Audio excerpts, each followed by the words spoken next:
Ang bahaging ito ay hatid sa inyo ng Shopinos.com. Easy, secure, happy shopping!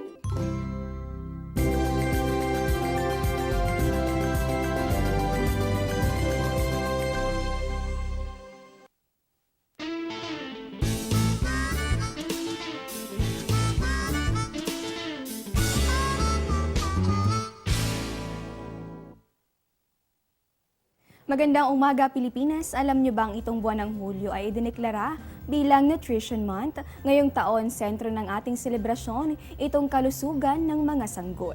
May tema nga ang ating pagdiriwang. Yan po ay ang first 1,000 days ni baby, pahalagahan para sa malusog na kinabukasan.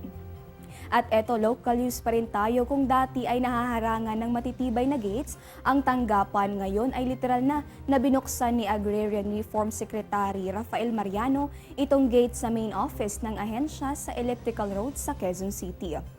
Ayon nga kay Mariano, simbolo ito na bukas ang nasabi nga kanyang pinamumuno ang ahensya sa mga suhestyon, mga hinaing maging sa mga protesta.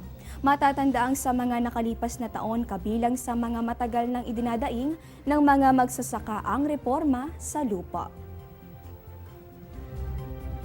At eto, balitang good vibes naman tayo. Patok ngayon sa Italy ang isang theme park na hindi gumagamit ng kuryente. Naku, marahil nagtataka kayo kung papaano ito gumagana. Ano po? Yan po ay sa pamamagitan ng kinetic energy.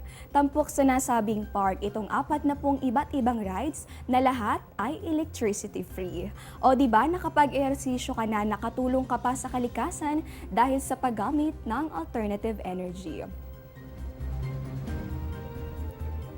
Marami pa tayong pag-uusapan sa aming pagbabalik, subalit narito muna ang mga bagay na dapat kasama ng iyong rainy days essentials.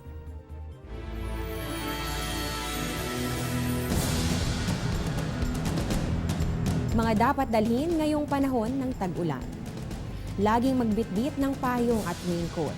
Magsuot ng waterproof na bota upang maproteksyonan ng paa sa baha. Magdala ng towel bilang pamunas kapag nabasa ng ulan. Mahalaga ang first aid kit para maibsan ang karamdaman o maiwasan ang mas grabeng pinsalang dulot ng aksidente. Tandaan na tuwing panahon ng tag-ulan, iba yung pag-iingat ang kailangan.